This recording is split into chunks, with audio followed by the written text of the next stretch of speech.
బావా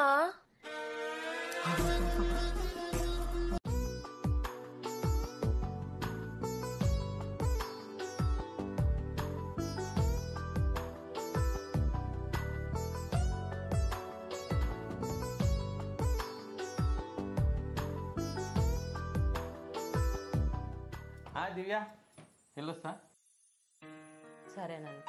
సరేనా మామూలు ఇవ్వా ఇందాకే కదండి నడ్డీర కొట్టినట్టు అసలు వడ్డీ అన్నీ వసూలు చేసుకున్నారు. అది అదే ఇది ఇదే. సరేలే.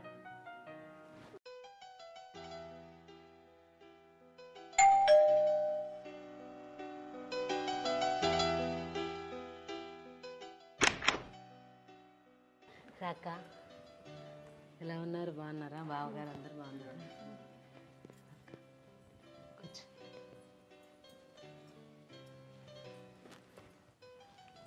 బావగారు అత్తమ్మగారు అందరు బాగున్నారా? ఏంటక్క సడన్గా వచ్చావు? ఫోన్ చేస్తే మీ మరిది గారు స్టేషన్కి వచ్చేవారుగా. అనుకోకుంటే రావడం జరిగింది. ఇంట్లో మరిది ఉన్నాడా? ఆఫీస్కి వెళ్ళారా? ఇప్పుడే ఆఫీస్కి వెళ్ళాడక్క. ఏంటక్క డల్గా కనిపిస్తున్నావు? Any problem? అది ఎలా చెప్పాలో అర్థం కావడం లేదే. పర్వాలేదక్క, చెప్పు. నేను నీ చెల్లినే కదా. అది అది అక్క ఏంటిది? నువ్వు ఊరుకో అక్క, నేనున్నాను కదా. నీకేమైనా డబ్బులు కావాలా? డబ్బు కాదు సమస్య. మరి మా అత్తగారు పిల్లలు కావాలని గత 2 ఏళ్ళుగా గొడవ చేస్తుంది. ఇంకో 6 నెలలు చూసి మీ బావకి ఇంకో పెళ్లి చేస్తుందంట. ఏం చేయాలో అర్థం కాక నీ సలహా కోసం వచ్చాను. అదేంటి, బావగారు నీతో సరిగ్గా ఉండటం లేదా? ఆ ఆటల్లో చాలా వీకు మీ బావ. పెద్ద ఆటగాడని పెళ్లి చేసుకున్నావు కదనే. కబడ్డీ ఆటలో స్టేట్ ఫస్ట్ అన్నావు. గ్రౌండ్ లో కబడ్డీ ఆట బాగానే ఆడతాడు. నా గ్రౌండే సరిగా ఆడటం లేదు. అవునా? అయ్యో, నువ్వు కోఆపరేషన్ చేయట్లేదా బావగారికి? నేను ఎంత కోఆపరేషన్ చేసినా ఫలితం లేదు. అసలే ఆ ఆటలో అంతంత మాత్రం. సిగరెట్ తాగుతాడు, పాన్ పరాకులు తింటాడు. తాగుడు అలవాటు ఉందా? ఫుల్లుగా తాగొస్తాడు, మంచం మీద పడి దొర్లుతాడు. అవునా? అవునే, ఇది నా పరిస్థితి.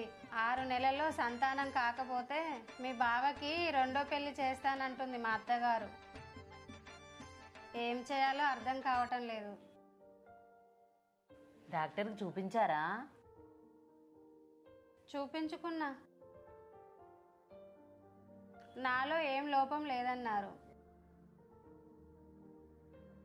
మీ బావగారు టెస్ట్ చేసుకోమంటే రానంటున్నారు. మరి ఇప్పుడు ఏం చేద్దాం అనుకుంటున్నావు? ఏం చేయాలో తోచడం లేదు. నువ్వు ఓకే అంటే నేను తల్లి అయ్యే అవకాశం ఉంది. అందుకే నీ వద్దకు వచ్చాను. నీకోసం ఏం చేయమన్నా చేస్తానక్క. ఏం చేయాలి? నిజంగా చేస్తావా? చేస్తానక్క, ప్రామిస్ అక్క. నా వల్ల నీ జీవితం బాగుపడుతుందంటే నాకు అంతకంటే కావాల్సిందేముంది చెప్పు. ఏం చేయాలి చెప్పు.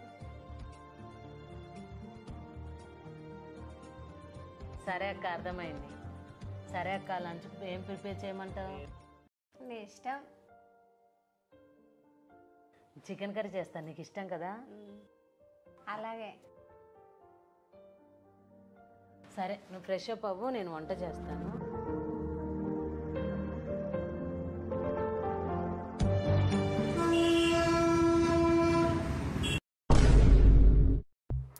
దివ్య, my dear Divya, Divya, my dear Divya, Divya కూడా లేదు. ఎక్కడుందబ్బా?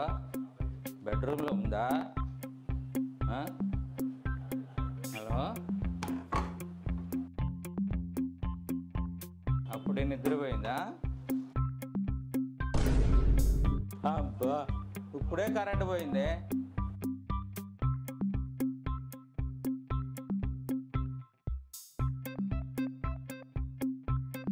No problem.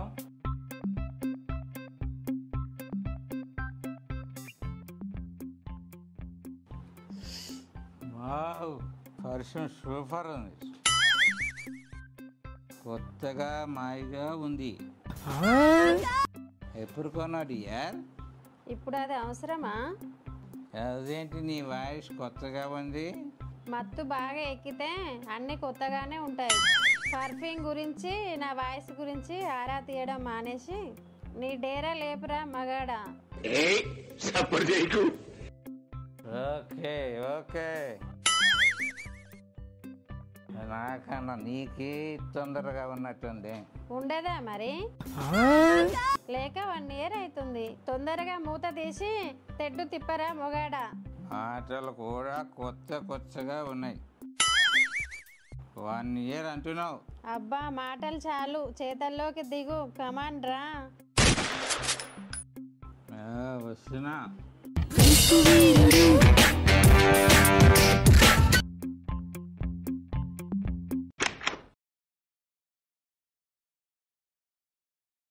అక్క అక్క,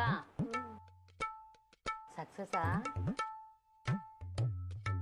grand success. Thank you. Thanks నాకెందుకు అక్క, మీ మరిది గారికి చెప్పు, చేసింది ఆయనేగా. ఈ విషయము మర్దికి అస్సలు తెలియకూడదు. మనం ఆడిన నాటకం బయట పడితే మర్దికి చీపైపోతాను దివ్య. బయట చాటుమాటున చాలా మంది వ్యవహారాలు కొనసాగిస్తూనే ఉంటారు. ఆకలితో ఉన్నప్పుడే ఆకలి తీర్చుకోవడం తప్పు కాదు. అంతేనంటావా దివ్య? ఎందుకో నాకు. అక్క, నువ్వు ఈ కాపురం నిలబడ్డానికి కోసం ఎంతో సాహసం కట్టావు. పూర్వకాలంలో భర్త చేతకాని వాడైతే బయట వాళ్ళతో సంసారం చేసి పిల్లల్ని కన్నారు. అవన్నీ కథలు కదా దివ్య. అక్క, నువ్వు ఇలా ఆలోచించకు. పద, అలసిపోయినట్టు నువ్వు పాలు తెస్తాను. సరే.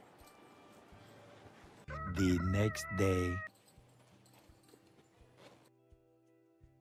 ఇంకో 2-3 రోజులు ఉండొచ్చు కదక్క. ఒక్కసారికి సక్సెస్ అవ్వదేమో. ఎక్కువ రోజులు ఉంటే మనం ఆడిన నాటకం బయటపడుతుంది. అది సక్సెస్ కావాలంటే 1 రోజు చాలు. 1 నెలలో తెలుస్తుంది కన్ఫర్మ్ కాకుంటే. అప్పుడు చూద్దాం. అలాగే అక్క, ఏ విషయమైనా ఫోన్ చేసి చెప్పు. అలాగే వెళ్ళొస్తాను. జాగ్రత్త అక్క. అత్తగారిని బావగారిని అడిగానని చెప్పు. బావా,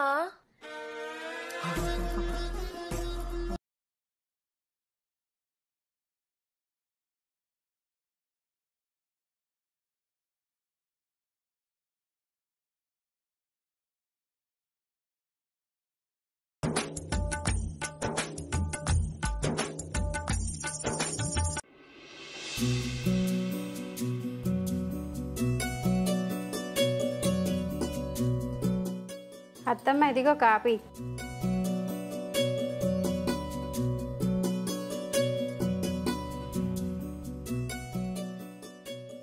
కాఫీ చాలా బాగుంది ప్రీతి. థ్యాంక్స్ అత్తమ్మ. ఏం చేస్తున్నారు?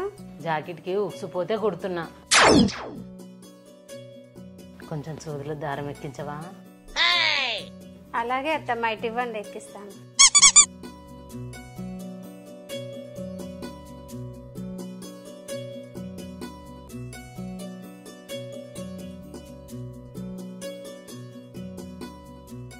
నువ్వు తొందరగానే దారం ఎక్కించావు.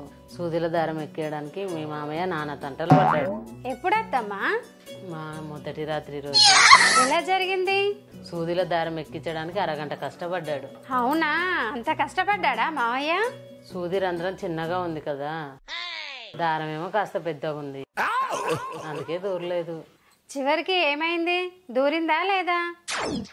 సూదిలో దారం దూరింది. తర్వాత ఇంకేముంది, మెల్లగా కుట్టడం మొదలు పెట్టాడు. ఎలా? మెల్లగానా స్పీడ్గానా? ముందు మెల్లగా మొదలు పెట్టాడు, తర్వాత ఉండే కొద్దిగా స్పీడ్ పెంచాడు. దేన్ని? మీ మామ దారాన్ని. వావ్, ఎన్నిసార్లు వేశాడు కుట్లు? 2 గంటల్లో 5 సార్లు. 2 గంటలు 5 సార్లా? అవును. మావయ్య మంచి రసికుడు అన్నమాట. ఇప్పటికీ సందు దొరికితే చాలు సూదిలో దారం ఎక్కిస్తూనే ఉంటాడు. ఎంత వద్దని మొత్తుకున్నా విననే వినడు. మొదటి రోజునే మావయ్యని కొంగున ముడేసుకున్నారన్నమాట.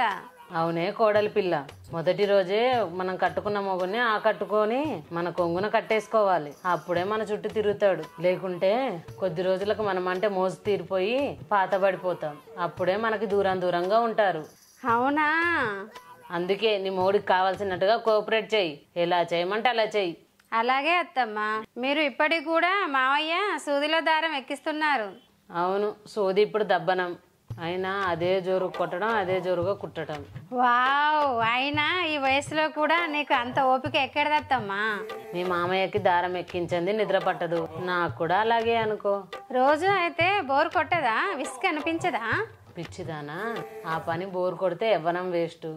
విసుగు అనిపిస్తే ఆ జీవితమే వరస్ట్. బోరు కొట్టకుండా ఉండాలంటే ఏం చేయమంటారు? మనం రోజు పప్పే తినలేం కదే. రోజు తినలేం. రోజుకొక కొత్త రకం కూరగాయలు వండుకుంటాం. అప్పుడప్పుడు నాన్ వెజ్లు కూడా తెచ్చుకుంటాం కదా. ఆ పని కూడా ఏ పూటకి ఆ పూటకి కొత్తగా రకరకాల పద్ధతులలో చేసుకుంటే బోరు కొట్టదు. ఓహో, అందుకేనా మామయ్య ఎప్పుడు నీ కొంగు పట్టుకొని తిరుగుతాడు? భర్తను అలా కొంగును కట్టేసుకోవడం ఒక కళ. ఆ కళ తెలియని చాలా మంది దద్దమ్మలు వాళ్ళ జీవితాన్ని చేజేతురాలు నాశనం చేసుకుంటున్నారు. అంటే భర్త బయట సూదిలో దారం ఎక్కిస్తుంటే తప్పంతా భార్యలదే అంటారు. ఇంట్లో ఫుల్ భోజనం వాళ్ళకి కావాల్సిన రీతిలో అందిస్తే బయటికి ఏ మగాడు వెళ్ళడు. కాబట్టి తెలివిగా నీ భర్తని నీ వాడిని చేసుకో. అలాగే అత్తమ్మ.